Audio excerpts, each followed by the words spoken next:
بسم اللہ الرحمن الرحیم۔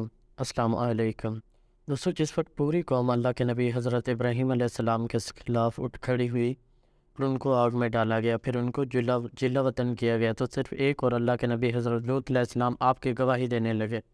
اور پھر جب حضرت ابراہیم علیہ السلام نے ہجرت کی تو آپ کے ساتھ آپ کے بھتیجے اللہ کے نبی حضرت لوط علیہ السلام بھی ہجرت کرنے لگے۔ حضرت لوط علیہ السلام کے والد کا نام ہاران تھا، جو داری یعنی آزر کے بیٹے تھے۔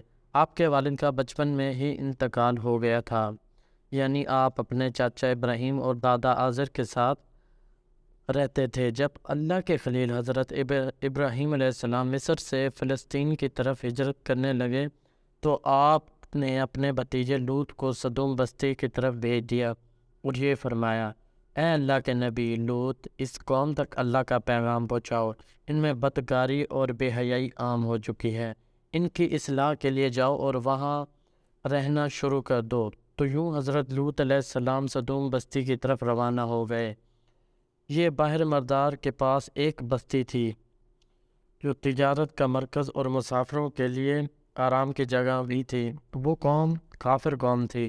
وہ نئے نئے گناہ کے طریقے ایجاد کرتے اور فخر سے اس پر عمل کرتے تھے۔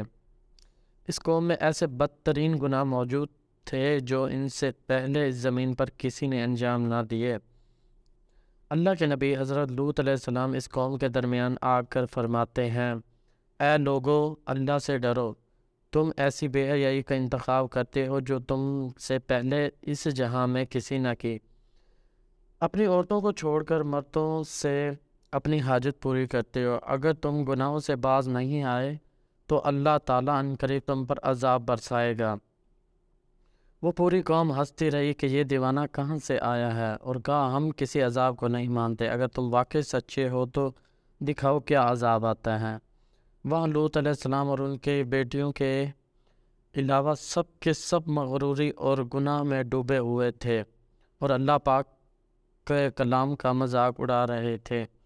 لہٰذا انہوں نے لوط علیہ السلام کو اپنی بستی سے باہر نکالنے کا فیصلہ کیا۔ اللہ کے نبی حضرت لوط علیہ السلام اللہ سے مخاطب ہو کر فرمانے لگے: اے اللہ پاک، یہ قوم ہدایت پانے والوں میں سے نہیں بلکہ تیری ہدایت کا مذاق اڑانے والوں میں سے ہے۔ استغفر اللہ۔ اے اللہ، جب بھی کوئی انسان اس بستی میں آتا ہے تو یہاں کے لوگ اس کو ہوس کی نگاہ سے دیکھتے ہیں، اس سے اپنی حاجت پوری کرتے ہیں۔ اے اللہ پاک، میری مدد فرما۔ اتنے میں اللہ تعالیٰ نے آسمان سے فرشتے بھیجے جو نوجوان خوبصورت لڑکوں کی شکل میں تھے، جو جیسے ہی حضرت لوط علیہ السلام کے گھر آئے، اللہ کے نبی لوط علیہ السلام گھبرانے لگے کہ یہاں کے لوگ ان کے ساتھ بھی وہی سلوک نہ کریں جو ان سے پہلے لڑکوں پر کرتے تھے۔ فرشتے کہنے لگے کہ اے اللہ کے نبی، گھبراؤ نہیں، ہم اللہ کی طرف سے آئے ہیں۔ اور جبرائیل امین فرمانے لگے: اے لوط، اپنے گھر والوں کو لے کر اس بستی سے دور چلے جا، کیونکہ صبح یہاں پر اللہ کا عذاب آئے گا، اور اس بستی سے جانے کے بعد پیچھے مڑ کر نہ دیکھنا۔ ہم تیرے پورے گھر کو اللہ کی پناہ میں رکھیں گے اور بچا لیں گے، سوائے تمہاری بیوی، کیونکہ وہ پیچھے رہنے والوں میں سے ہوگی۔ افسوس! اللہ کے نبی لوط علیہ السلام کی بیوی نے جب ان لڑکوں کو دیکھا تو اس بستی کے لوگوں سے کہنے لگی کہ ہمارے گھر کچھ خوبصورت نوجوان آئے ہیں، کیا تم نے ان کو نہیں دیکھا؟